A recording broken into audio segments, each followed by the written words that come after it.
A gente precisa se amar muito. O ciclo do auto-amor, ele é muito difícil de ser vivenciado, de ser experimentado, porque nós temos com muita frequência um autodesprezo. A gente entra em experiências de autodesprezo que são absolutamente nocivas para nós. A gente tem muita dificuldade de administrar os nossos insucessos, os nossos fracassos, dos mínimos aos mais volumosos. De repente você não conseguiu ser como você gostaria de ser, de repente você não fez o que você gostaria de ter feito. Desde as escolhas mais elementares, minha gente, aquilo que na filosofia a gente chama de acidental, né? Que não tem nada a ver com a essência ainda, é só acidental, está ali beirando. A gente faz escolhas acidentais o tempo todo, a roupa que a gente vai vestir, o lugar que a gente vai comer. Mas existem escolhas que são essenciais, que são aquelas que modificam na sua estrutura, que modificam quem você é. Então o que é interessante? A experiência de você perceber que no seu dia a dia, manter o amor próprio significa você se reconciliar com as escolhas acidentais infelizes que você fez. E dependendo da escolha acidental, ela repercute na essência. Sim. Você acidentalmente escolheu um namorado, por exemplo. Você tinha 1 milhão de homens para escolher. Sim, porque você é uma mulher que tem muita possibilidade. Aí você escolhe aquele cara. Aí você escolheu aquele cara, foi acidental. No primeiro momento é acidental. Por que é acidental? Porque poderia ser outro. Não é uma realidade que você não pode substituir. Aí a convivência com aquela pessoa, que num primeiro momento foi acidental, vai se aprofundando, aprofundando, e de repente aquilo se transformou numa relação essencial, porque passou a modificar as estruturas mais profundas da sua personalidade. A pessoa que era acidental passou a ficar na essência com você. E aí, às vezes, essas pessoas podem ser terríveis na nossa vida. Elas podem nos estragar, elas podem nos retirar do eixo da nossa verdade, elas podem nos espoliar, elas podem nos machucar, elas podem nos estragar emocionalmente. Aí aquilo que foi acidental no primeiro momento, depois repercutiu essencialmente. Então é por isso, o tempo todo, nós estamos fazendo experiências, escolhas acidentais, com as quais nos frustramos. A gente se frustra muito numa experiência acidental. Depois essa frustração joga consequências na nossa essência, na nossa verdade. Então a gente vai minando muito a estrutura do auto-amor. É o amor próprio que nos protege de tudo. Inclusive dessa história de ficarmos ofensíveis ou não. Quando eu me amo, quando você se ama, quando você tem um respeito por você, toda vez que você for caluniado, é difícil? Eu não estou falando de uma postura fácil. O que você vai tentar fazer? Não prestar atenção na calúnia, não gastar energia com a calúnia, não gastar tempo com os caluniadores. É a mesma coisa que você cair no asfalto, ralar a sua mão, e quando começar a cicatrizar, você vai, rala de novo. Isso é cultivar a ofensa. Isso é cultivar a calúnia. Isso é fortalecer o caluniador dentro de nós, ou a energia negativa que alguém nos ofereceu numa bandeja. Quem decide em não guardar isso? É o soldado do auto-amor. A guardiã do auto-amor. Então, a guardiã do seu auto-amor, é que vai fazer a triagem. Guarde isso, não guarde isso. Guarde aquilo, mas não guarde aquilo. É o amor próprio, essa instância. Vou inventar aqui, não sei se estou falando uma bobagem, estiverem presentes os psicólogos que queiram me corrigir, mas eu poderia dizer que o amor próprio é a instância emocional mais inteligente que nós podemos ter em nós. Será que estou errado em dizer isso? Pensar que o amor próprio é a instância mais inteligente em nós. É ela que vai fazer o discernimento de tudo aquilo que a gente vai guardar ou jogar fora. É interessante pensar assim, eu gosto de pensar assim. Se estiver errado, depois eu vou me corrigir com o tempo. Mas a instância do auto-amor como algo que está muito purificado, muito certo, é igual à consciência. Quando nós falamos de consciência, e eu sempre gosto de dizer que Deus nos fala pela consciência, por quê? Porque a consciência é o lugar que em nós é muito puro. Por que a gente não dorme com a consciência tranquila? Porque nós enchemos ela de impureza. Ela sabe tudo que a gente faz de errado. Quando nós não estamos com a consciência purificada, a gente não dorme, a gente fica muito mal, a gente fica incomodado com o que tomou de decisão, ou que falou, que agiu. Então o que é interessante? Eu pensar que a minha consciência é o lugar do meu amor próprio. E é o amor próprio que nos protege. Você está sendo invadido o tempo todo. Eu não tenho medo de ar. Tenho certeza que você está sendo invadido o tempo todo por pessoas que têm respeito por você e que invadem com coisas boas, porque ser invadido não é de todo ruim, né? Eu sou invadido por pessoas boas, eu sou escancarado por pessoas boas, que trazem energia positiva, que me trazem boas palavras, que me trazem boas propostas, que me trazem boas ações, bons fluidos. Ótimo! Mas nós também estamos sendo invadidos por pessoas que nos trazem muitos fardos, muitos pesos, muitas situações desagradáveis. E é aqui que a gente vai fazer a triagem. O que a gente vai escolher guardar de tudo isso que é invasão na nossa vida? Invasões positivas, invasões negativas. Então, é o auto-amor, essa guardiã, esse soldado, que será capaz de fazer a triagem do que nós iremos guardar em nós e do que nós iremos rejeitar. Então, se lhe ofende, preste atenção. Por que está lhe ofendendo? Será que tem alguma conexão com a sua verdade? É bem possível que sim. É bem possível que a palavra ofensiva esteja mostrando para você aquilo que você não gosta de reconhecer. E você se sente assustado quando alguém disse, porque de alguma forma está tornando público aquilo que você gostaria que ficasse eternamente nos bastidores. Quando é calúnia, não. Não há nenhuma conexão com a verdade. Então, entra por aqui, sai por aqui. E não volta mais. As ofensas que nos doem são as que revelam as verdades que queremos ocultar. Quando não estão minimamente alinhadas à nossa verdade, nem nos abalamos. Entram por um ouvido e saem pelo outro. E aí algumas pessoas, não, padre, mas como é que a gente faz quando a gente é caluniado? Claro que eu vou ficar abalado, claro que eu vou ficar chateado. E claro que a ofensa dói. Sim, minha gente. Primeira coisa que a gente precisa distinguir que ofensa é muito diferente de calúnia. Quando o outro me ofende, ele está me dizendo alguma coisa que diz respeito a mim ou não. Então, se não diz respeito a mim, é calúnia.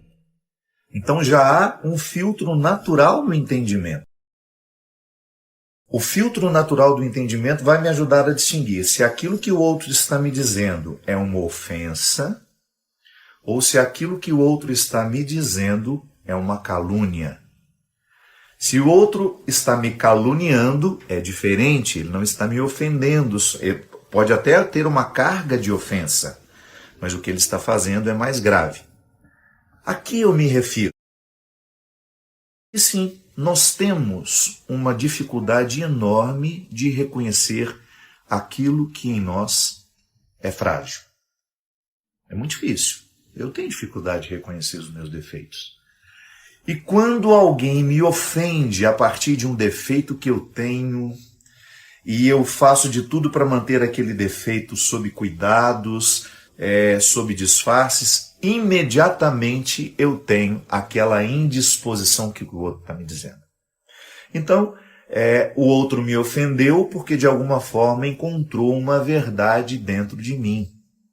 Aquilo que ele está dizendo, se não é calúnia, a diferenciação está aí, se ele não inventou aquilo está me ofendendo porque de alguma forma tocou uma realidade da minha personalidade, do meu jeito de ser, que me incomoda. E é claro, me incomoda porque eu sei que de alguma forma está minimamente alinhado com uma verdade que eu tento esconder. Da mesma forma, quando eu escuto, nossa, mas que absurdo que essa pessoa está dizendo, ou está escrevendo, ou está falando, né? Aí o que acontece dentro de mim? Eu naturalmente faço um processo de distanciamento e digo, não, isso que essa pessoa está dizendo, isso que essa pessoa está escrevendo, não tem nenhum alinhamento com a minha verdade. Claro, machuca, a gente fica chateado, mas não demora. Você não deixa demorar dentro de você. Quando eu digo entra pelo um ouvido, sai pelo outro, é porque não vai demorar. Eu não estou minimizando o efeito desagradável que as pessoas provocam em nós quando nos ofendem. Eu só estou dizendo que quando nós sabemos que aquilo não tem uma conexão com a nossa verdade, nós deixamos passar. A gente não retroalimenta. Porque o que é que nos machuca tanto no comportamento? E muitas vezes nós adotamos comportamentos altamente destrutivos por isso. Eu escuto, reescuto, escuto, reescuto e fico naquele ciclo. Entendeu? Aí eu fico fazendo aquele ciclo vicioso. Então a pessoa escreve uma coisa muito desagradável para mim nos comentários. Se eu sei que aquilo está me ofendendo, eu presto atenção. Por que está me ofendendo? Tem algum alinhavo com a minha verdade? Tem? Então tá bom. Deixa eu prestar atenção nisso que a pessoa está dizendo. Quem sabe essa ofensa poderá até me ajudar a identificar no meu comportamento e fazer uma modificação, alterar positivamente algo que em mim pode ficar melhor. Por causa de críticas que nos chegam de fora. Gente, quando nós queremos crescer, até a crítica de quem não nos ama nos ajuda. Escreva isso no seu coração, no seu entendimento. Quando você quiser crescer, até a crítica de quem não lhe ama vai lhe ajudar a crescer. Tudo pode ser transformado em instrumental de transformação. E o que é bacana é que quando a gente identifica que aquela palavra muitas vezes é caluniosa, ela não tem nenhuma conexão com a nossa verdade, aquela palavra não tem nenhuma razão, não faz sentido para nós, o que você faz? Entra no ouvido e sai no outro. Enquanto passa, machuca. Enquanto você lê, machuca, mas você não deixa demorar. Então era sobre isso que eu estava falando. Eu tenho um horror de simplificar o que para o outro é importante. Então, eu não quero de maneira alguma, com a minha forma de pensar, lhe fazer acreditar que aquilo que lhe ofende não é importante. Não é assim. Mas eu queria que você prestasse mais atenção naquilo que de fato lhe ofende. Se está lhe ofendendo, pode ser que tenha alguma razão. Agora, se é calúnia, se não tem nenhuma conexão com a verdade, se está completamente desalinhado com o que você sabe de você, entra por um ouvido e sai por outro, e não demora. Não pode demorar porque é um exercício de amor próprio. É difícil? É muito difícil. Ainda hoje, numas respostas que eu dava, eu dizia, olha, é um processo extremamente doloroso porque requer muita maturidade espiritual você chegar à conclusão. O outro está me ofendendo porque ele tem razão. E eu não gosto de me reconhecer assim, mas ele tem razão. quando o outro me chama de egoísta, quando o outro me chama de possessivo, quando o outro me chama de invejoso, quando o outro me chama de vaidoso. De alguma forma, aquilo que o outro está nos dizendo diz respeito ao que o outro percebeu em nós. Diz respeito à nossa verdade pessoal. Então, causa um sofrimento. Causa, a gente sofre. Mas não deveria. Não deveria sofrer. Não deveríamos sofrer. Deveríamos interpretar aquele alerta como uma oportunidade de sair disso, porque muitas vezes, ou melhor, às vezes é até bom sofrer sim. Às vezes é até bom sofrer. A gente não deve sofrer quando aquilo que o outro está dizendo é apenas uma projeção de si mesmo. Ele está se projetando em mim. E a gente deveria ter essa maturidade emocional, espiritual, que nos colocasse nessa postura de pensar, não. O outro não tem nenhuma razão no que está dizendo. Portanto, entra aqui e sai aqui. Volto a dizer, se no processo de passar por aqui e sair por aqui, doer um pouquinho, é normal. Nós somos humanos. As palavras nos sangram com a mesma intensidade com que um punhal pode sangrar um corpo. Sangram as nossas sensibilidades. Sangram aquilo que em nós é frágil. Então, não é nenhum problema você perceber que sangrou, que doeu ouvir aquilo que você ouviu, que doeu ler aquilo que você leu. Só que faça o exercício de racionalizar isso. Aquilo que o outro escreveu não é a sua verdade. Aquilo que o outro disse não é a sua verdade. Então, se o outro está dizendo, se o outro está escrevendo, é uma impressão que ele tem e que não deveria lhe incomodar tanto, porque você sabe que a sua verdade pertence a você. E você já está devidamente esclarecida de que aquilo que ele está caluniando você não corresponde ao que você sabe. Em última instância, minha gente, vale aquela regra. Os outros nos imaginam. Nós sabemos quem nós somos. E entre ficar com aquilo que o outro acha e Deus sabe, entre aquilo que Deus sabe a nosso respeito, eu não tenho dúvida de que vale muito mais a pena ficar com aquilo que Deus sabe de cada um de nós. Portanto, mantenhamos a nossa perseverança, mantenhamos a nossa atenção, mantenhamos a nossa sensibilidade aguçada para separar as ofensas das calúnias. Ofensas muitas vezes estão associadas a uma verdade que nós não queremos reconhecer. Calúnias são situações que os outros inventaram para nós, que, portanto, por não terem nenhuma conexão com a verdade, só vão nos incomodar durante o processo de passar, entre entrar aqui e sair por aqui. Se ofendeu, se doeu, presta atenção. Quem sabe o outro esteja lhe dando uma feliz oportunidade de você corrigir em si aquilo que chegou de uma forma que você não escolheria.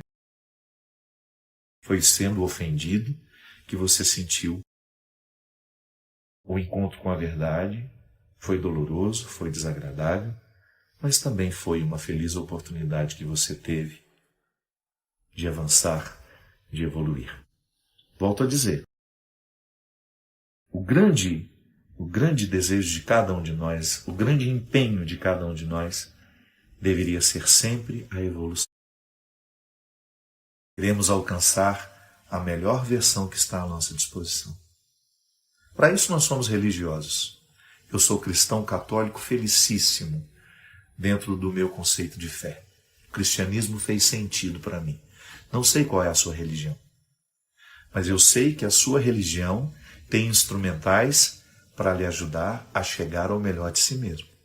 Ao melhor de si mesmo, ao melhor de si mesmo. É o que Deus quer de nós. Seja qual for a religião, o que nós precisamos entender é que ela precisará ser para nós um lugar uma oportunidade para chegar ao melhor de nós. Eu, como cristão, digo, todos os encontros de Jesus foram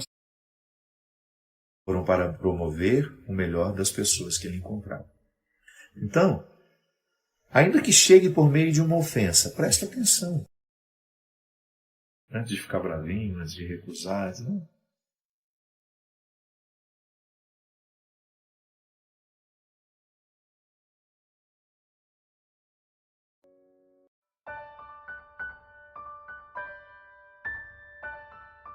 Eu já senti isso na minha vida, você já deve ter sentido com certeza. Aqueles momentos em que você tem a sensação de que você não consegue viver sozinho. A carga sobre os ombros é muito pesada. Você não dá conta de acomodar dentro do seu coração a dor. Você não dá conta de acomodar dentro do seu coração a desilusão. É natural que num determinado momento da vida a gente experimente essa solidão. É pesado demais. Mas também a gente sabe que, graças a Deus, nós, em algum momento da vida, também descobrimos que, por mais que a gente se sinta só, a gente não está. Porque é naquele momento em que a gente vai se recordar das pessoas que fazem parte de nós, daquelas pessoas que verdadeiramente participam da nossa vida, dos amigos mais próximos, dos familiares com quem nós temos vínculos. Não basta ser parente, a gente já falou isso aqui, né? Tem que ter vínculo. Aquela pessoa que no momento da sua dor, ela lhe vem no coração. Você sabe que você pode contar com ela. Isso é ação histórica de Deus, minha gente. Quando pela força de um coração que sabe nos ouvir, quando pela força de uma pessoa que sabe estar do nosso lado no momento da nossa fraqueza, a gente se sente um pouquinho mais encorajado para viver o momento da dificuldade. E é nesta hora que vai valer o vínculo que a gente cultivou. A gente sabe que nós temos muitos relacionamentos, mas de vez em quando Deus nos dá a graça de ultrapassar os territórios convencionais. Aquela pessoa deixa de ser apenas mais uma conhecida e se transforma numa pessoa da sua confiança. Eu não me canso de dizer isso. A maior riqueza que verdadeiramente nós podemos ter nessa vida, minha gente, é a confiança. Você confiar em alguém, isso é muito precioso. Porque a confiança retira esse sentimento de solidão. A confiança nos devolve coisas preciosas que a vida nos retira. Quando você sabe que você pode contar com aquela pessoa, que ela é fiel. Confiança é aquela abertura que você faz da sua vida e você permite que outras pessoas entrem e que elas tenham autoridade sobre você. Quanto mais a gente está convertido, ou melhor, desculpa, quanto mais a gente tem essa experiência humana de amar e ser amado, maior é a oportunidade que Deus tem de agir em nós. Por um fato muito simples, Deus passa pela ação do outro na minha vida. Quando eu tenho relacionamentos de qualidade, eu experimento na minha vida a força de Deus agindo em mim através daquelas pessoas. Como? Através de um conselho que eu recebo, de uma chamada de atenção que eu recebo. Só quem nos ama vai querer nos abrir os olhos, para a gente perceber aquilo que em nós precisa ser modificado. A gente só pode dar ouvido às pessoas que nos amam de verdade por causa disso. Só elas estão verdadeiramente comprometidas com o nosso crescimento, com a nossa felicidade. Por isso é importante a gente descobrir quais são essas pessoas que verdadeiramente são voz de Deus na nossa vida e na nossa história. São as pontes por onde Deus passa. São as pontes por onde Deus passa e nos encontra. Que às vezes Ele até passa pela ponte, mas não nos encontra. Sabe por quê? Porque a gente prefere dar mais valor à ponte do que àquele que atravessa. Deus chega na nossa vida através de uma palavra, através de um conselho bem dado, sensato, através de um olhar, através de um carinho, através de um gesto. Isto é a ação histórica de Deus. É milagre? Pode ser que seja. Mas este milagre nós provocamos. Porque somos nós que temos a oportunidade de aprofundar os relacionamentos que Deus está nos permitindo. Sair da mesmice. Chega de mesmice. Chega de ser conhecido de muita gente, mas amigo de ninguém. Se você hoje fosse pensar, Para aí para pensar. Quais são os verdadeiros amigos que você tem nessa vida? Quais são as pessoas que têm autoridade afetiva sobre você? Aquelas pessoas cuja palavra tem poder nas suas decisões. Aquela pessoa cuja palavra ajuda você a encontrar o caminho. São muitas? Talvez não. E não é nenhum problema a gente chegar ao conhecimento dessa verdade. Eu tenho muitos conhecidos, mas meus amigos de verdade, com quem eu partilho a minha vida, com quem eu aprofundo as minhas questões, são poucos. Mas é preciso existir. Seria muito triste se nessa noite a gente chegasse à conclusão de que nós não temos relacionamentos qualificados. Nós estamos superficiais demais. Nós estamos tendo muitos conhecidos, mas não estamos tendo amigos de verdade. E aí é o momento de virar. Esse jogo precisa mudar. Ninguém pode ser feliz se não tem bons vínculos nessa vida. E aí volta a dizer, Deus perde a oportunidade de passar pela nossa vida, por quê? Porque faltam pessoas em que a gente confie. Se a gente não tem pessoas em que a gente confie na palavra, como é que Deus vai falar comigo? Como é que eu vou poder ter a oportunidade de transformar a minha personalidade, o meu jeito de ser, se eu não dou atenção à palavra de alguém? Se ninguém tem poder de falar comigo, se a palavra daquelas pessoas não tem autoridade sobre mim, como é que Deus vai passar por essas pessoas? Muita gente, mesmo sem nunca ter se encontrado comigo, me considera um amigo. E eu fico feliz por isso. Fico feliz porque, na verdade, o nosso vínculo já nasce a partir de um elemento muito fundamental na amizade, que é confiar na palavra que o outro está me dizendo. De alguma maneira você começou a prestar atenção naquilo que eu dizia, começou a colocar crédito nisso, né? Dar a oportunidade, me deu uma oportunidade de ter alguma autoridade na sua vida. Eu sou padre, sou portador da palavra de Jesus, e você coloca algum crédito naquilo que eu falo. É responsabilidade minha, porque Deus nos coloca nestes caminhos para que a gente possa ajudar a vida uns dos outros. Agora eu também tenho que ter as pessoas que passam pela minha vida e fazem por mim aquilo que eu tenho a oportunidade de repente fazer por você. Elas chegam de todos os lados, minha gente. Deus passa pelos caminhos humanos. Deus age através de caminhos humanos. Vozes humanas são capazes de serem a voz de Deus. Amores humanos são capazes de serem o amor de Deus na nossa vida. Porque Deus precisa da história para agir. É lindo acreditar nisso. Que a reencarnação de Jesus continua acontecendo entre nós no momento em que nós nos dispomos a ser para o outro um caminho de salvação. Na correria que eu tenho, se eu não tenho os meus momentos, nessa vida corrida que eu levo, se eu não tenho o meu momento de alegria com os meus amigos, eu não dou conta de viver tudo o que eu preciso viver. Por quê? A alegria nos fortalece, minha gente. É por isso que a felicidade, a alegria, a satisfação é um combustível muito eficaz para que a gente possa ser um ser humano inteiro. Essa oportunidade pequena, miúda, que às vezes você tem de comer um sanduíche com uma pessoa que você ama, um amigo que você precisa ouvi-lo de vez em quando. O sanduíche é só uma desculpa. Ou sair para comer alguma coisa, não precisa ser nada sofisticado, não. O que precisa ser sofisticado é o sentimento. Como é que foi conviver com a depressão? E qual seria a maior dor dela? Primeiramente, eu precisei aprender a conviver com a melancolia. São processos muito parecidos, né? Mas melancolia não é patológica, não é um processo que precisa ser cuidado. Ele precisa ser assimilado, interpretado, faz parte da minha idiosincrasia ser melancólico. Só que eu tive fases suicidas, e muitas. A melancolia, em alguns momentos, ela foi extremamente penosa para mim, porque eu não sabia interpretar aquilo. Eu só percebia que existia uma sombra na minha forma de ver o mundo.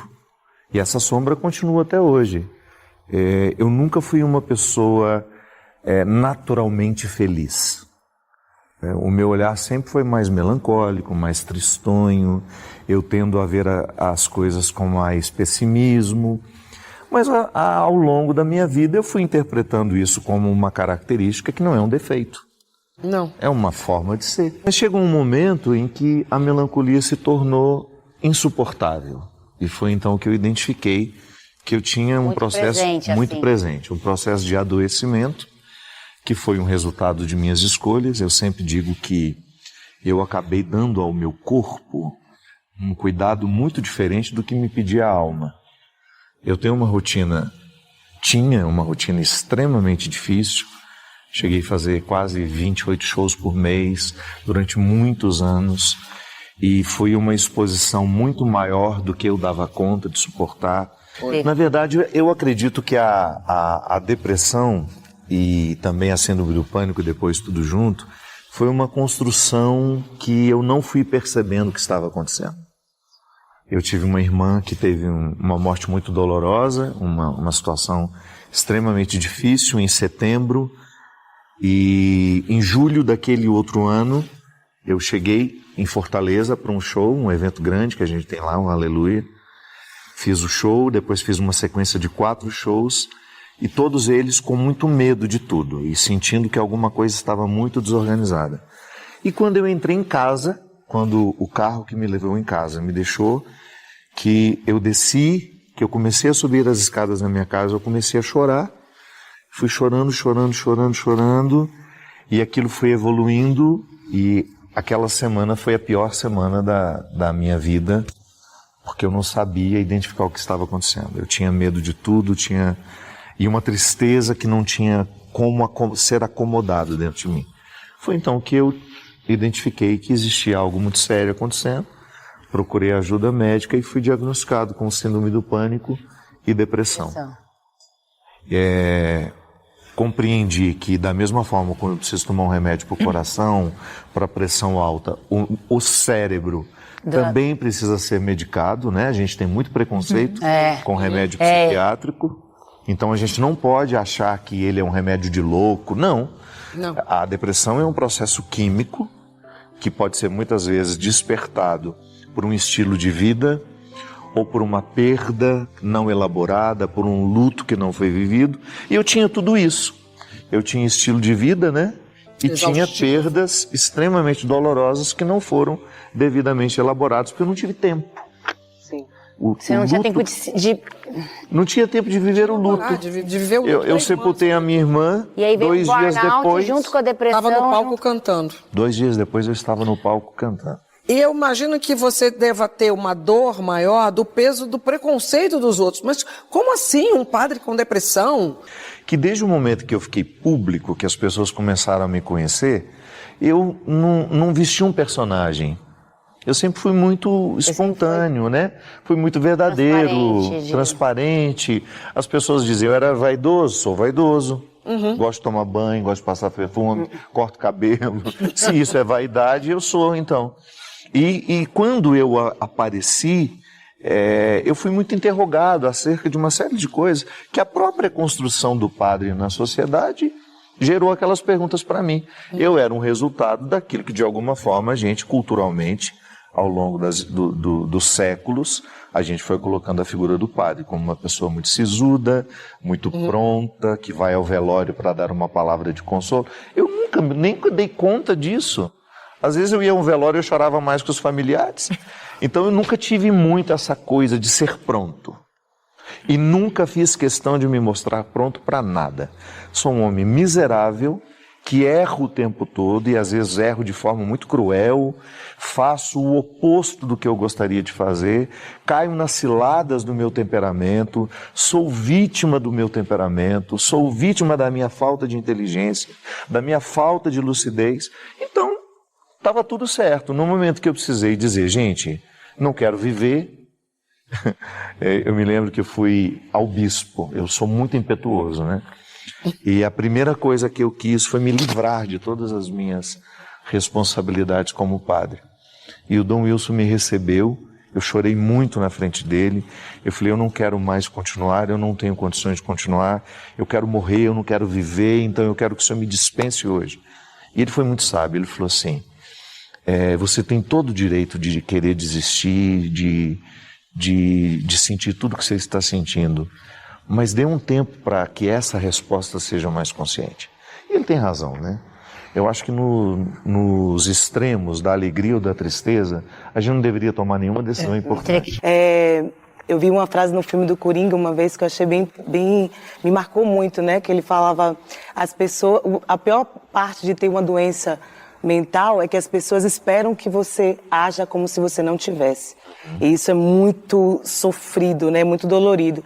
E você falou sobre tristeza e depressão. Eu vi uma coisa migrando, assim, né? Porque a tristeza, existe um motivo para você estar triste, né? Você sabe por que você está triste. Então, você entende, você sofre por aquilo e vai sempre ali revisitando aquele motivo. A depressão é a tristeza que se instaura, né? A tristeza que chega e fica e se aposta e começa a te impedir de fazer as coisas. Eu vi uma vez um depoimento de uma menina em depressão que ela falou, eu não tenho desejo de tirar a minha vida. Eu tenho desejo de nunca ter existido. E isso foi muito profundo para mim. No livro do Desassossego, do Fernando Pessoa, ele fala também, se o coração pudesse pensar, ele pararia.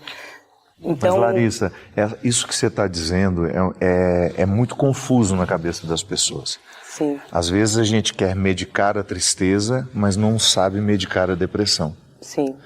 Tristeza não tem que ser medicada. Isso. Tristeza faz parte da vida. É processo inerente da condição humana. Eu me entristeço, todo dia não, mas de vez em quando eu me entristeço. E eu não preciso tomar um remédio para isso. Exato. Mas quando você percebe que a tristeza, ela se estende, ela não passa, ela já virou quase que uma rotina para você, então está na hora de pedir ajuda. Este aspecto que você salienta é um impeditivo para muitas pessoas reconhecerem que tem depressão. Porque é como se fosse uma coisa anulando outra. Ah, mas eu sou uma pessoa de fé, eu não posso ter depressão. A gente precisa saber diferenciar as coisas. Sim, a pessoa que tem fé também tem depressão. A fé não me impede de passar pelos processos humanos, pelos desequilíbrios humanos que nós construímos. A fé, ela pode me ajudar a superar.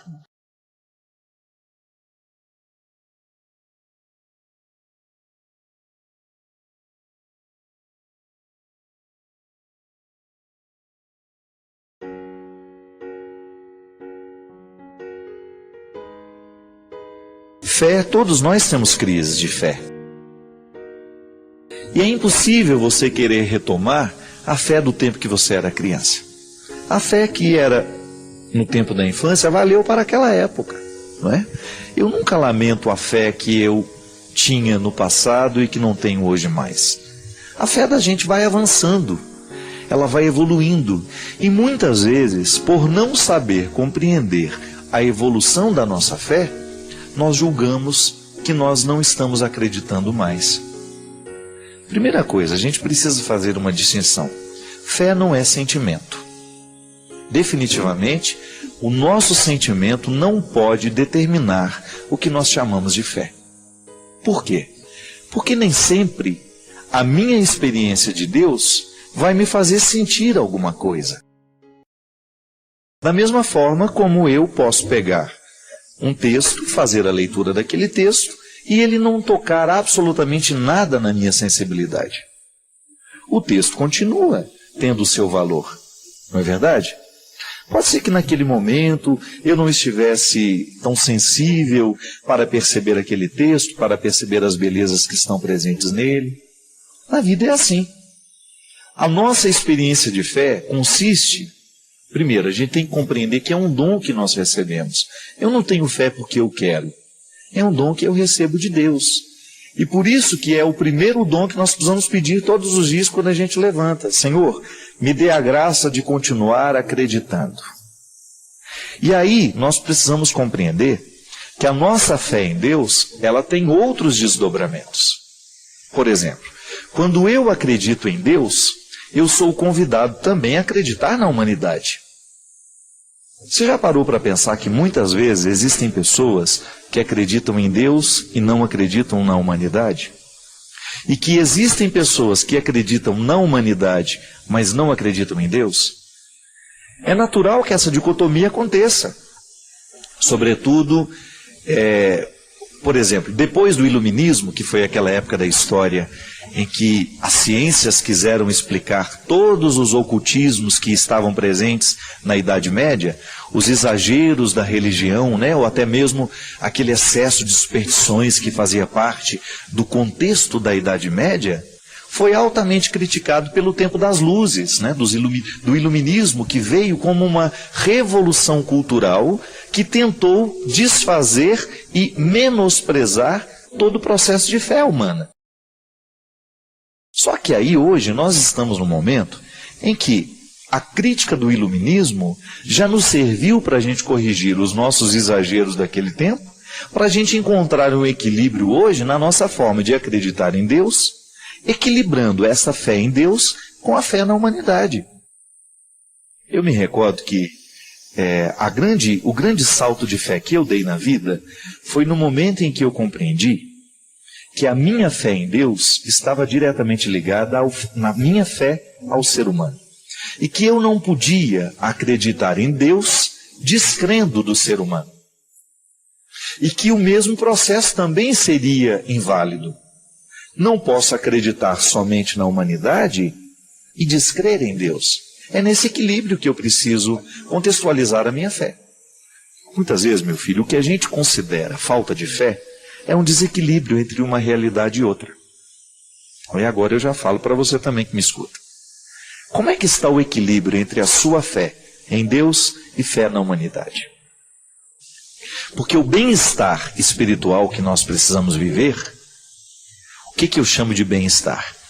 Uma fé equilibrada que faça bem ao coração humano, ela precisa mover a fé que eu tenho em Deus para a realidade histórica onde eu estou situado. Eu digo isso, precisa equilibrar, porque muitos desequilíbrios que nós encontramos na humanidade hoje estão diretamente ligadas ao processo de fé em Deus. Olha, minha gente, eu não tenho medo de dizer isso. Como homem da religião, que lida o tempo todo com o processo religioso, eu encontro muitas pessoas em que a religião fez muito mais mal do que bem. Pessoas desequilibradas. Pessoas que perderam o referencial de bom senso. E você deve conhecer gente assim também. Que por causa da fé em Deus, acabaram desprezando a vida humana, acabaram renegando, relegando todo o processo humano histórico, desconsiderando, Muita gente deixou em alguns momentos isso, encontrar na vida o lugar do sacrifício. Só que a gente precisa entender que sacrificar é fazer ser sagrado. Então eu sacrifico a minha vida, mas não significa que eu fico lá sofrendo o tempo todo, não. Eu faço ser santo tudo que é meu. Eu coloco sobre o altar para sacrificar, para tornar sagrado, para tornar santo. Aí é o equilíbrio. A fé que eu não estou vivendo o desdobramento dessa fé aqui na história. Não é verdade? Então este equilíbrio é importante. E muitas vezes nós consideramos como falta de fé a nulidade de um desses aspectos, desses pontos. E aí nós precisamos buscar, mergulhar dentro da nossa condição humana e investigar bem o que é que nós compreendemos como fé, não é verdade? Onde é que eu estou errando nessa compreensão toda? O fato é que, muitas vezes, nós ficamos insistindo numa fé imatura, e quando passa o tempo dessa fé imatura, ela já não nos sustenta mais, a gente fica achando que não nos restou mais nada. Mas é por isso que a Sagrada Escritura fala de maneira tão clara e de maneira tão direta. Em um tempo da vida, a gente precisa de alimentos líquidos, por causa da dificuldade de engolir, não é verdade? Mas vai chegar o momento em que nós estaremos preparados para os alimentos sólidos. E eu acredito nisso, traduzindo isso para o contexto da nossa experiência de fé. Em muitos momentos da nossa vida, nos é permitido ter uma fé ingênua, porque faz parte daquele momento. Mas depois essa fé precisa amadurecer. Eu não posso querer, na minha idade adulta, acreditar da mesma forma como eu acreditava no tempo que eu era criança. Eu posso até guardar muitas coisas bonitas da minha infância, da minha inocência, mas a minha fé precisará avançar. Quantas pessoas, né? Eu cheguei a conhecer muita gente. Ah, padre, eu perdi a fé. Como assim perdeu a fé? Ah, porque fui estudar o que a igreja fez na Idade Média, como a igreja foi cruel, a igreja matou muita gente, a igreja teve a questão da Inquisição. Muita gente perdeu a fé porque estudou na história que a igreja praticou a Inquisição. Tudo bem, um erro histórico. Mas será que a minha fé é tão pequena a ponto de ceder tudo, de acabar, só porque eu estudei uma fragilidade da igreja no tempo da história? Será que a minha fé depende? Será que ela não sabe compreender o processo que avança? Que a igreja já pediu perdão por aqueles erros cometidos? Que a igreja não é só divina, ela é também humana? Mas que quando eu olho para essas fragilidades humanas, eu não posso esquecer a força do Espírito que está tentando conduzir isso. O Espírito Santo deve ter sofrido muito no momento da Inquisição também, porque ele também certamente não queria aquilo. Mas a compreensão das pessoas que guiavam a igreja naquele momento não era capaz de compreender o que o Espírito estava indicando. Gente, isso acontece com a gente. Quantas vezes nós cometemos um erro porque nos faltou clareza na compreensão do todo, não é verdade? Mas a minha fé, ela não pode ir embora porque eu descubro uma fragilidade daqueles que me ajudam a crer. É igual aquela velha história. Ah, eu não acredito mais na igreja porque o fulano de tal, o padre tal, fez isso, isso, isso e isso. E eu não concordo com isso. Se a sua fé depende de um padre, então você está com um problema muito sério. Um padre é uma seta, é um indicativo. Mas ele não é Deus. Eu gosto de dizer muito isso. Olha, se você se decepcionou comigo como homem, como padre, eu lamento. Gostaria muito de ter acertado com você. Mas eu sou frágil. Nem sempre eu consigo acertar. E eu erro muito. Agora, se você se decepciona comigo, tudo bem. Agora, não se decepcione com aquele que eu anuncio. Não confunda as coisas. Você não pode misturar a fé que você tem em Jesus com a fé que você tem em mim. Veja bem, aqui é interessante porque nós temos os dois pontos que eu acabei de falar. Fé em Deus e fé na humanidade. Graças a Deus eu assumo com muita alegria a responsabilidade que eu tenho, a autoridade que eu tenho. Isso é responsabilidade para mim, saber que no seu processo de fé em Deus, eu participo. Eu assumo com você essa responsabilidade humana, de ser um padre que possa lhe ajudar no seu processo de fé. Mas eu não sou o final do seu processo. Eu sou apenas um ponto por onde a sua fé passa. Talvez uma palavra que eu lhe dê, um conselho que o meu programa aqui faz para as outras pessoas e que acaba valendo para você, né? Outro dia uma pessoa falando comigo isso, né? Padre, o senhor precisa ter muito cuidado, porque as pessoas escutam o que o senhor fala. Ela falava assim, com carinho, né? E é verdade. Muita gente presta atenção mesmo no que eu estou dizendo. Significa que eu sou, naquele momento da vida, o braço histórico dessa fé, que também é transcendência. Mas veja bem, se você se decepciona com aquele que de alguma maneira foi ponte por onde a sua fé passou, por onde Deus atravessou a ponte para chegar até o seu coração, passa. Não se decepcione com aquele que você precisa conhecer. Não é verdade? O processo humano é assim, minha gente. Então, muitas vezes, o que nós analisamos como falta de fé é uma imaturidade só que vai passar. Agora, a fé precisa ser amadurecida, desenvolvida. Como é que a gente faz isso? Com a oração. Nós não podemos viver sem orar.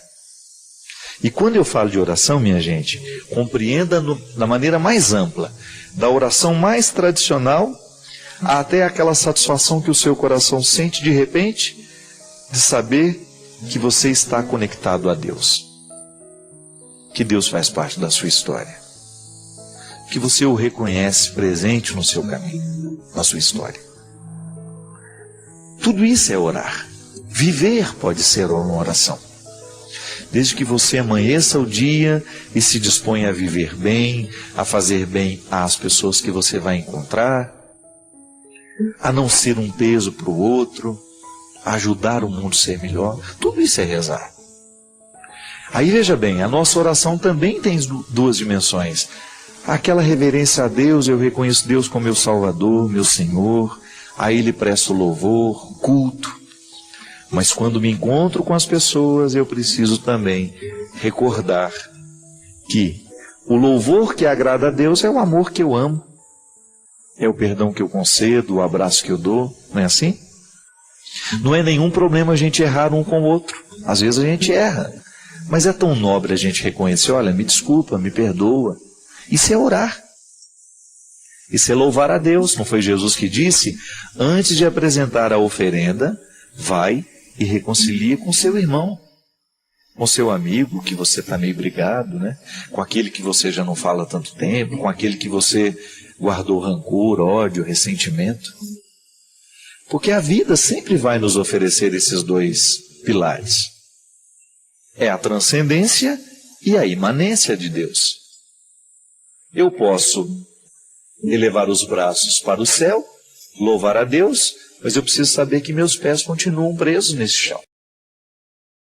Não é?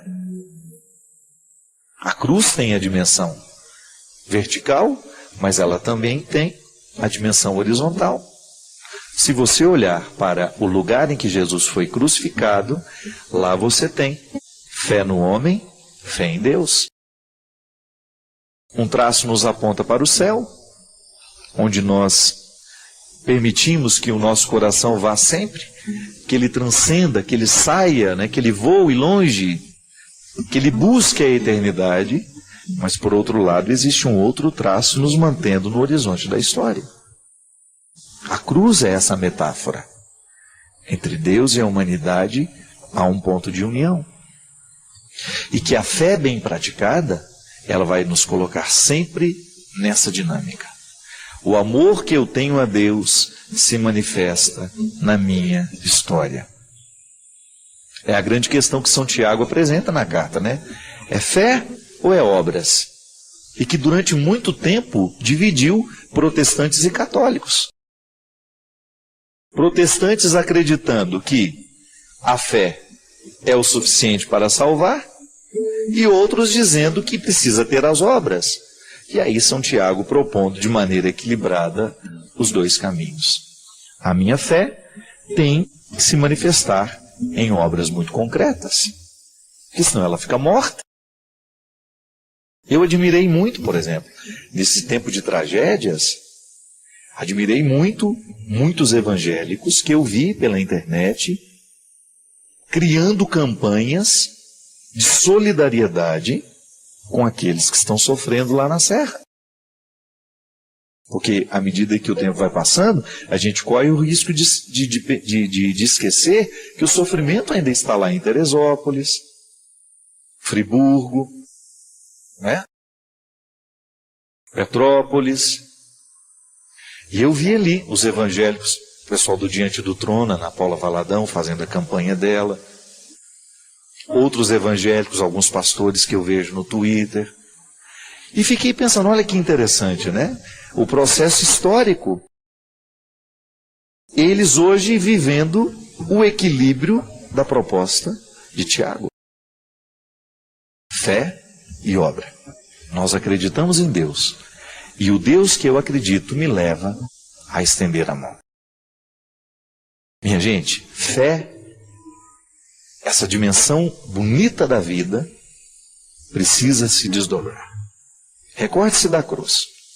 Quando eu abençoo você aqui, ministerialmente falando, eu estou lhe colocando neste caminho. Esteja em Deus, mas não esqueça de viver a história. Que a sua religião não seja alienante. E que a sua história não lhe faça esquecer a transcendência. Não reduza Deus a uma sociologia. Traga Deus para a sociologia. E descubra que a sociologia que propõe a solidariedade nasceu em Jesus. É isso que nós precisamos. Chega de praticar uma fé que nos desequilibra. Nós precisamos de gente equilibrada. Você sabe que cada vez mais eu me convenço. O grande testemunho que nós podemos dar àqueles que não creem é o nosso equilíbrio. É a gente mostrar com a nossa vida que nós somos homens e mulheres de reflexão, que nós somos homens e mulheres de bom senso e que a religião fez bem ao nosso coração. Somos loucos por Deus, mas aqui a gente está mantendo um equilíbrio de sanidade. Que a nossa experiência de Deus está nos ajudando a viver neste tempo, apontando para a eternidade, mas fazendo com que essa história seja melhor a cada dia. Assim como o deputado federal hoje deu uma lição de cidadania, hoje ou ontem, não sei.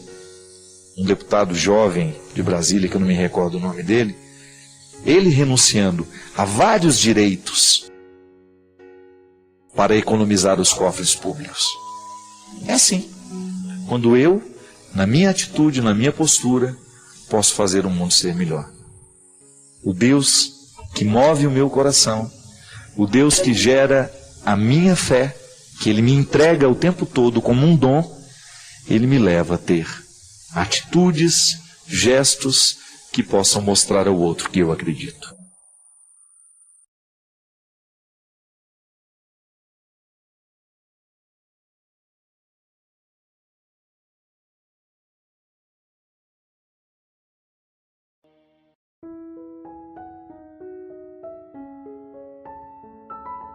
O último programa a gente terminou, me recordo, nós falávamos da importância do processo educacional na vida de uma pessoa.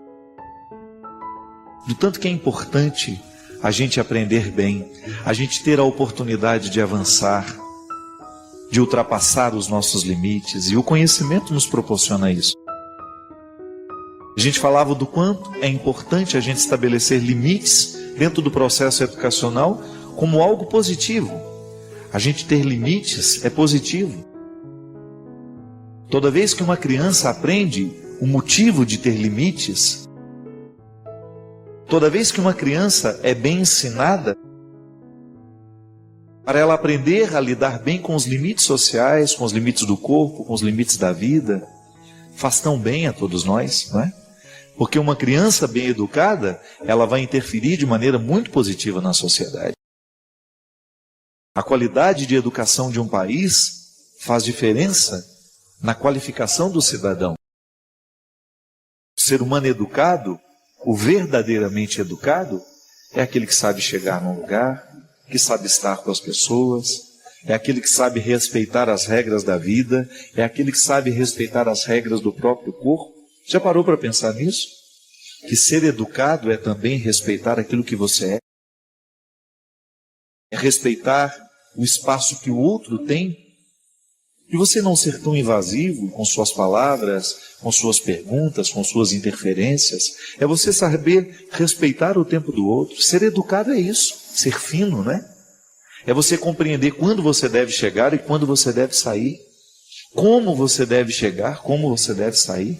A elegância passa por essas questões.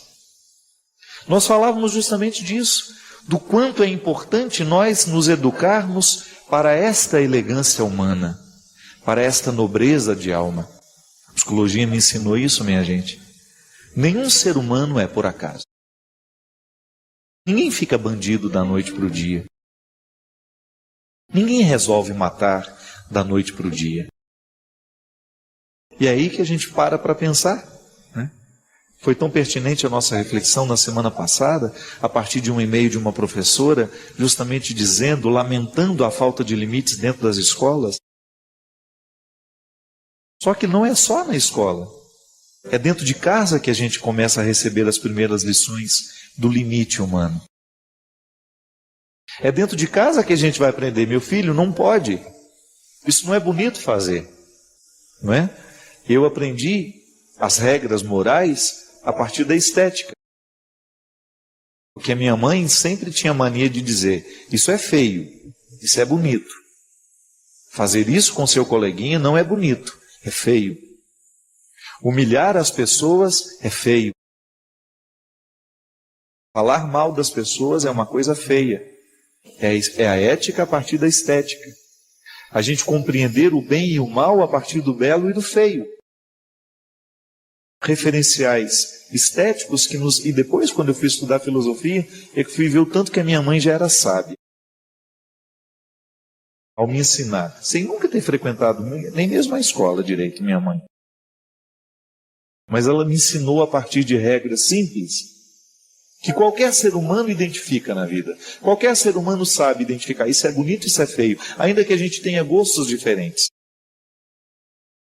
Minha mãe, sem saber que sabia, me ensinava a ética a partir do princípio fundamental.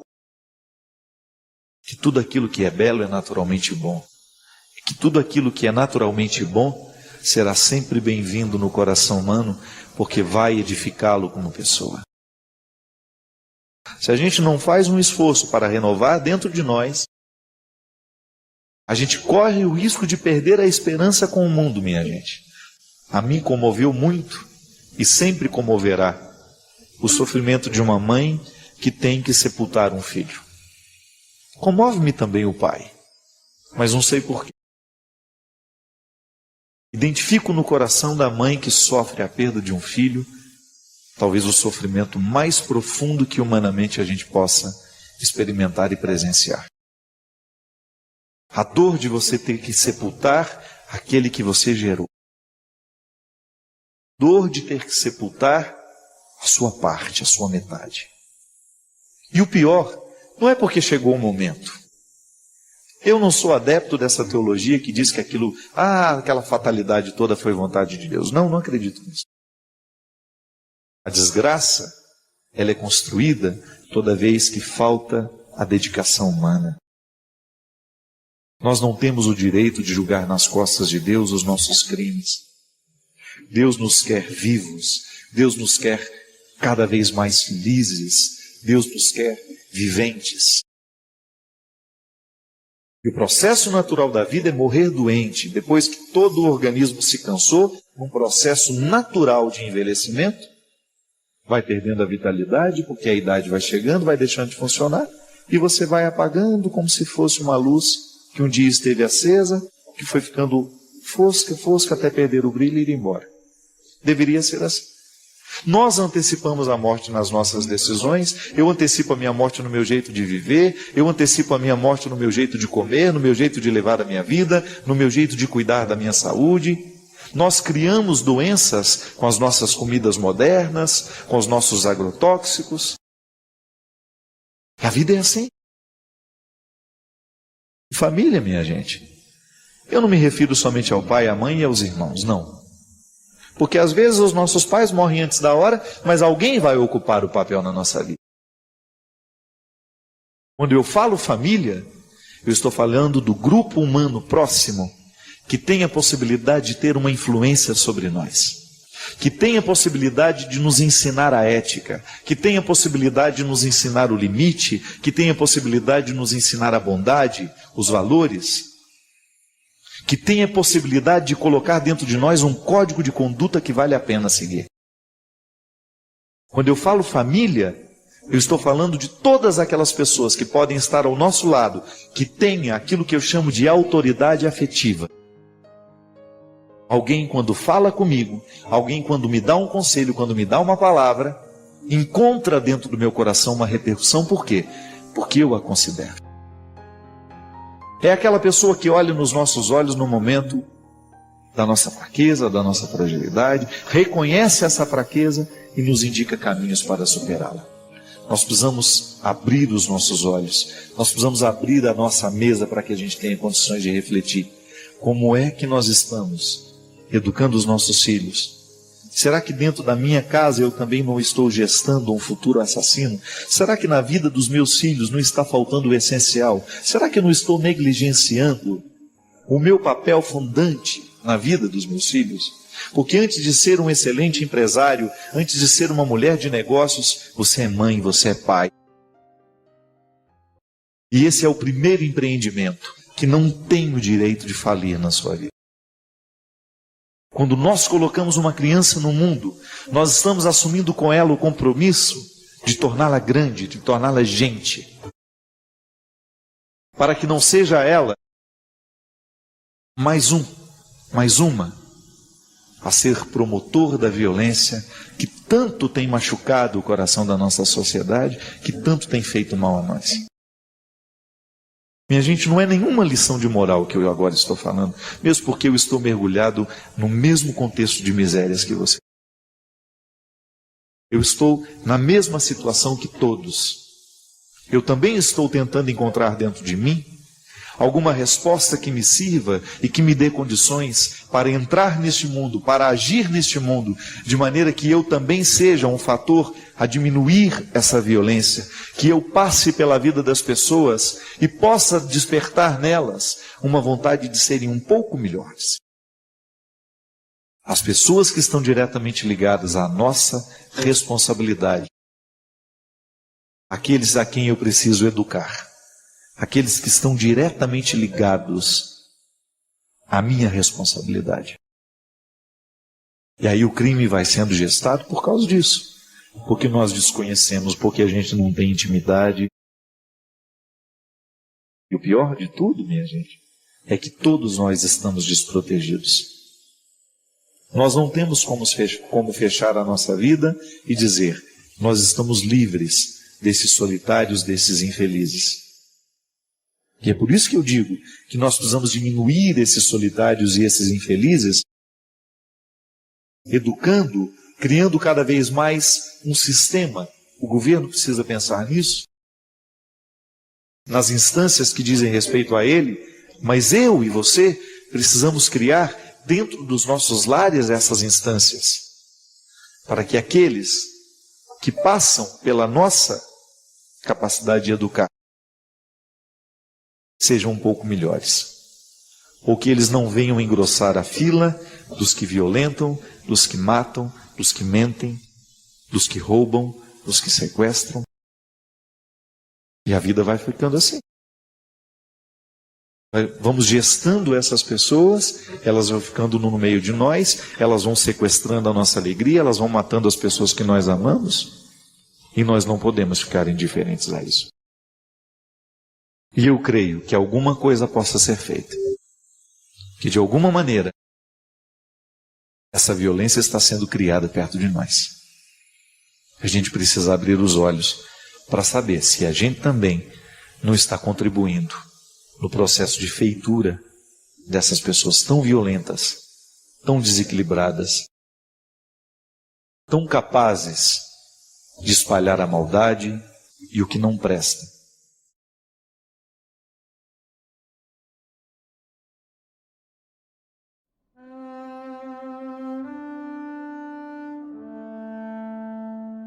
Eu recebi um e-mail aqui, inclusive ele é todo muito bem escrito, parece um pequeno conto literário.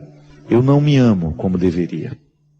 Meu pai era um alcoólatra e parece que estou herdando este mesmo problema dele. O vizinho do apartamento ao lado está rindo. De que será? Onde será que ele encontra tanta alegria? Eu não entendo. Um trago no cigarro, um gole na bebida, e daqui a pouco o ritual. Não consigo dormir. Tenho conversado muito com Deus e fico tentando ouvir algo como, vou te livrar desse mal.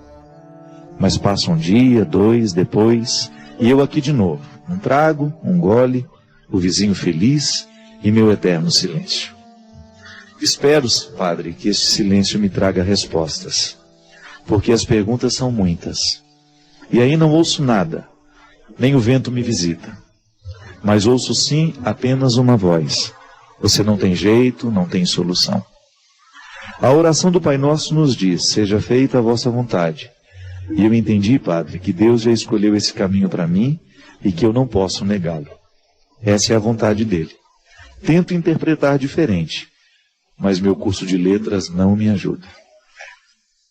Você vê uma pessoa inteligentíssima, né, fazendo uma leitura delicada da sua realidade, da sua situação. Minha filha, eu não sei seu nome, você não me disse, mas partilhou o coração de uma maneira muito livre. E eu entendo perfeitamente quando você diz que não se ama. Porque o álcool, sobretudo quando ele está estabelecido na vida de uma pessoa, ele não é outra coisa senão a expressão da falta de amor próprio. Não começa assim. É que, na verdade, o vício não sabe conviver com o amor próprio. Eles não cabem na mesma sala. Eles não falam a mesma língua. Porque eles não lutam pelas mesmas questões. O vício, para se estabelecer numa pessoa, a primeira coisa que ele faz é minar a capacidade de decisão da pessoa. Ele retira a liberdade interior. O que é a liberdade interior que a gente tanto fala? É essa capacidade que você tem de dizer não a uma realidade que você reconhece nociva a você. Quando nós perdemos a capacidade de dizer não a uma realidade que nos destrói, é porque essa realidade já se tornou viciosa. Ela se estabelece dentro de nós como um poceiro que invade terras que não eram suas, mas passam a ser pelo tempo em que ele se estabelece ali. É o que nós chamamos de uso capião. Se eu entro dentro de um terreno que não é meu e começo a plantar, fazer ali a minha cultura, daqui a pouco eu entro na justiça e vou requerer o direito de que aquilo é meu. O vício não faz outra coisa na vida da pessoa. E a primeira coisa que o vício faz ao retirar a capacidade que aquela pessoa tem de decidir por si mesma é expulsar o amor próprio. Então eu lhe dou razão quando você diz que não se ama. É um sintoma natural de quem está administrando o problema do vício. Tenho álcool muito próximo a mim. Tenho pessoas que amo, que enfrentam diariamente o problema do álcool. E eu sei muito bem que essa incapacidade de dizer não àquilo que é autodestrutivo é uma manifestação declarada da falta de amor. É que, na verdade, minha gente, o amor próprio, ele funciona como uma imunidade. Quando seus filhos são pequenos, você vai, leva ao posto, você faz toda a tabela de vacinação, porque você sabe que um vírus bobo pode matar um recém-nascido. Ele não tem imunidade ainda. O que é a imunidade? É a capacidade que o corpo tem de livrar-se das doenças. Os médicos nos dizem que todos os dias nós produzimos células cancerígenas. Mas que o sistema imunológico reconhece aquela célula e expulsa. Eu lembro quando eu era menino, a gente, ao estudar o sistema imunológico, na aula de biologia, a professora, para falar numa linguagem simples que nós poderíamos entender, ela dizia que era um exército de soldadinhos que iam à frente, capturando os vírus, as bactérias, tudo aquilo que pode ser nocivo à nossa vida, e expulsando, para que o que é nocivo não se estabeleça e não mate o saudável em nós. Quando o sistema imunológico está baixo, ele está sofrendo, quando ele não está com todas as suas possibilidades, as células cancerígenas ganham força dentro de nós. É por isso que os médicos dizem que hoje o câncer está muito associado também a estilo de vida. O estresse abaixa a nossa imunidade. A gente fica menos capaz de lutar pela saúde. Estranho isso, né? A gente vai, através da alimentação, da falta de atividade física, a gente vai fragilizando a saúde e o nosso sistema imunológico vai sofrendo. Quem tem afta, primeira coisa que a gente fala, baixou a imunidade, vem a afta, vem a herpes, vem a gripe, o resfriado. O amor próprio funciona na nossa vida emocional da mesma maneira como a imunidade na prevenção das doenças. Quando uma pessoa está com uma boa dose de amor próprio, quando ela administra diariamente esse zelo por si mesmo, por si mesma, essa pessoa vai pensar 2, 3 vezes antes de assumir um comportamento autodestrutivo. Isso vale até para os relacionamentos. Quantas pessoas você encontra pela vida com relacionamentos autodestrutivos, rendendo-se a um não amor, a um relacionamento de posse, mas porque ela está deixando de se amar, ela se rende àquele relacionamento. E é lamentável. Quando o amor próprio está em baixa, nós nos tornamos uma presa fácil para os vícios. O que eu te sugiro, minha filha? Primeira coisa, fortalecer-se. Você precisa ter uma vontade fortalecida. Santo Agostinho falava muito disso, da vida virtuosa. O que é a vida virtuosa? É você buscar no seu dia a dia, pisar na cabeça dos defeitos, da mesma maneira como Nossa Senhora pisa na cabeça da serpente, na representação da imagem que nós conhecemos, a Nossa Senhora das Graças, né? Que pisa na cabeça da serpente. Santo Agostinho sugere a vida virtuosa até mesmo para os ateus, porque ele aprendeu isso lá na filosofia antiga, num tempo em que esses escritos, essas sugestões filosóficas eram para ateus, mas também para aqueles que queriam ser cidadão. Eu quero ser um bom cidadão na minha cidade. Platão, Aristóteles já falavam disso. A vida virtuosa como aquela que organiza a vida social. Agostinho já está falando numa perspectiva cristã. Quando eu luto para viver uma vida virtuosa, eu naturalmente estou deixando de dar força ao pecado que gera o vício. Então a primeira coisa, minha filha, é você fortalecer a sua vontade. E você, a partir dessa vontade fortalecida, você buscar a superação do vício do álcool. Para você não repetir a mesma destruição que seu pai cometeu. Ah, padre, mas como é que a gente fortalece a vontade? Cercando-se de coisas boas. Uma boa leitura, mudança de hábitos, cercando-se de pessoas que possam, de fato, contribuir com você. Tem tanta gente boa no mundo, eu sempre digo isso. Tanta gente especial no mundo, tanta gente brilhante do ponto de vista humano. Nessas ONGs, desses grupos de voluntariados, tanta gente especial ali. E nós muitas vezes fechados nos nossos mundos, cultivando pessoas que não nos agregam, que não nos edificam. Talvez você esteja necessitando dar uma olhada até nas suas amizades, né? É muito perigoso você identificar que no seu ciclo de amizades, isso é, de pessoas que exercem uma autoridade afetiva sobre você, estão aquelas que corroboram o seu vício. Estão aquelas que não lhe ajudam a vencer o que você precisa vencer. Rezo por você, minha filha.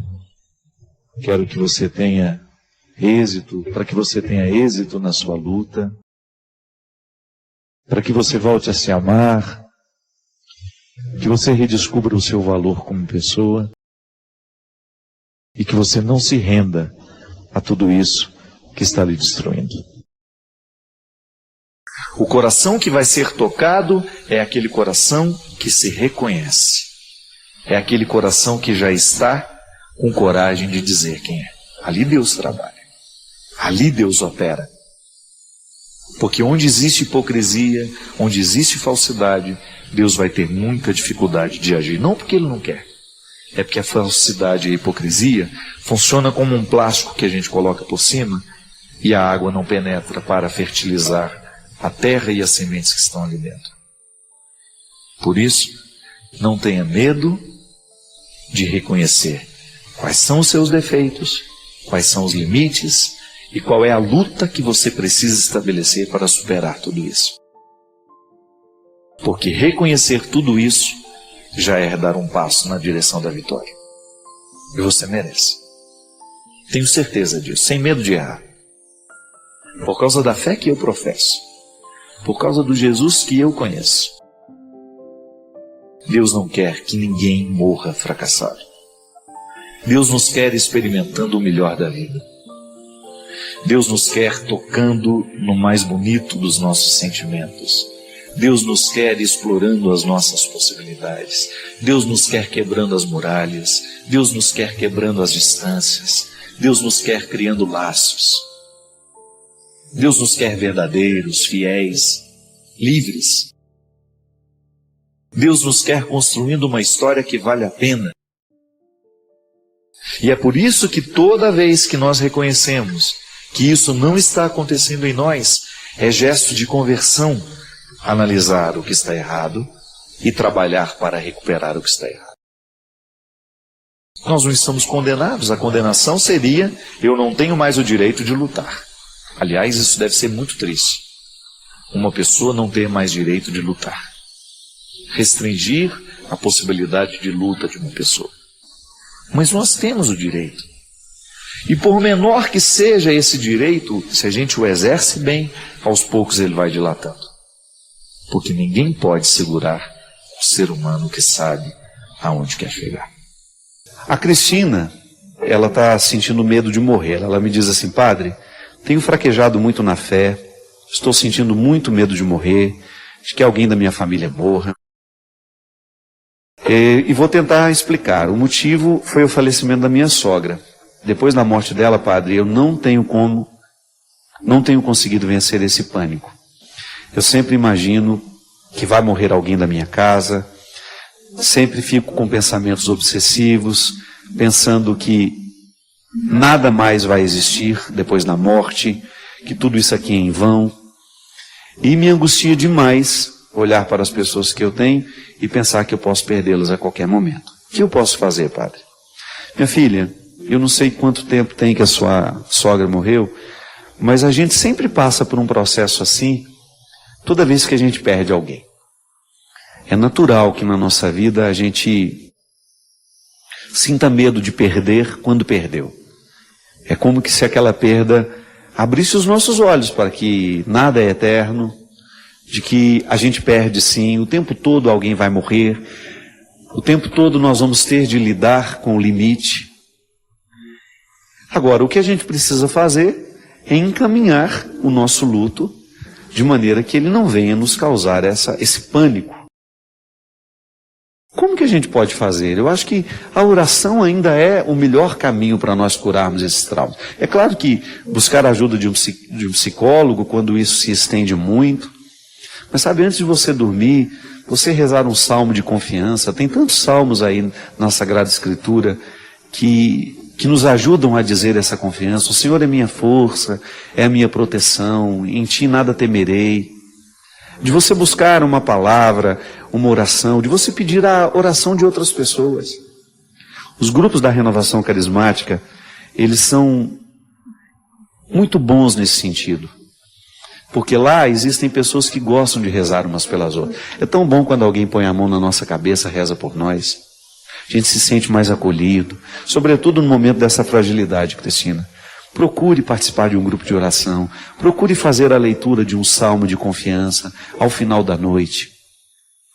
Não perca a oportunidade de criar essa vida mística. Sabe, a oração ela tem um efeito terapêutico sobre nós. Nós precisamos rezar. E essa oração, ela pode ser feita através da palavra, ela pode ser feita dentro de uma igreja silenciosa, sabe? Você de vez em quando se refugiar na igreja da sua cidade, no horário em que não tenha muitas pessoas, fica ali, diante do Santíssimo, fique em silêncio e peça a Deus que Ele venha preencher esses espaços que foram abertos pela perda daquela pessoa. Você perdeu a sua sogra, ela devia ser uma pessoa importante para você, você devia ser muito ligada a ela, e agora está sentindo essa insegurança, que é um processo humano natural, mas que a oração pode nos ajudar muito. Cada vez mais eu tenho acreditado nisso, viu, minha gente? Que o cuidado de Deus muitas vezes na minha vida é fechar portas. Interessante, né? Como nós temos dificuldade de entender o amor no momento que alguma coisa nos é negado. É assim com a nossa mãe, com o nosso pai, né? Quando você pede a ela alguma coisa, ela fala não para você. Talvez não agora mais, mas em outros momentos da sua vida. E você, porque não sabia compreender o motivo do não, achava que ela não te amava, que era desaforo, né? Só depois, com a experiência do tempo, de amadurecer, de ser pai também, quem sabe, de ser mãe também, é que você descobre que boa parte das demonstrações de amor do seu pai e da sua mãe na sua vida vieram através de nãos. Restrições que eram absolutamente necessárias. Restrições que eram absolutamente favoráveis a você. Eu fico pensando que conhecer o amor de Deus na nossa vida é justamente ser capaz de entender os nãos. Hoje eu estava ouvindo aquela música antiga, lembra do Gonzaguinha? Como é que é o tom, Cristian? Acho que é esse tom mesmo, vai. Quem me chamou, quem vai querer voltar pro ninho, descobrir seu lugar. Aí o refrão, que é a parte que eu quero. Você verá que é mesmo assim, a história não tem fim. Continua sempre que você responde sim. Na sua imaginação, para sua imaginação, a arte de sorrir cada vez que o mundo diz não. Ah, é difícil demais, não é? Sorrir quando o mundo diz não para a gente. Sorrir quando você tem que enfrentar o não da vida. Porque não é sempre que acontece como nós queremos. As pessoas morrem antes da hora, né? Na nossa compreensão. As pessoas vão embora antes do tempo. A gente nunca está satisfeito com o que a gente viveu, com o que a gente teve. Então, como é difícil a gente lidar com o não que a vida nos deu. Ah, mas eu queria tanto isso para mim, padre, e não tive. E aí você descobrir a arte de sorrir, mesmo quando o mundo diz não. Gonzaguinha sabia das coisas. Já estava mergulhado na sensibilidade do mundo, ou de conhecer as verdades que nem sempre nós somos capazes de compreender no primeiro momento. O não como lugar do amor, minha gente. Eu entendo o cuidado de Deus na minha vida assim, me permitindo, mas também me negando muito. Não é para você, não é a hora. E você ter que administrar na sua vida os nãos e mesmo assim você continuar sorrindo. Não um sorriso bobo, não. Aquele que nasce da convicção mais profunda de que você fez a coisa certa. Esse é o maior conforto, minha gente, que nós podemos experimentar na vida. É um conforto existencial de você saber que você fez a coisa certa. Que você, apesar de ter tido tantas dúvidas naquele momento, de ter sido tão difícil, de ter sido tão pesado, de você chegar à conclusão de que você fez a escolha certa. A arte de sorrir cada vez que o mundo diz não.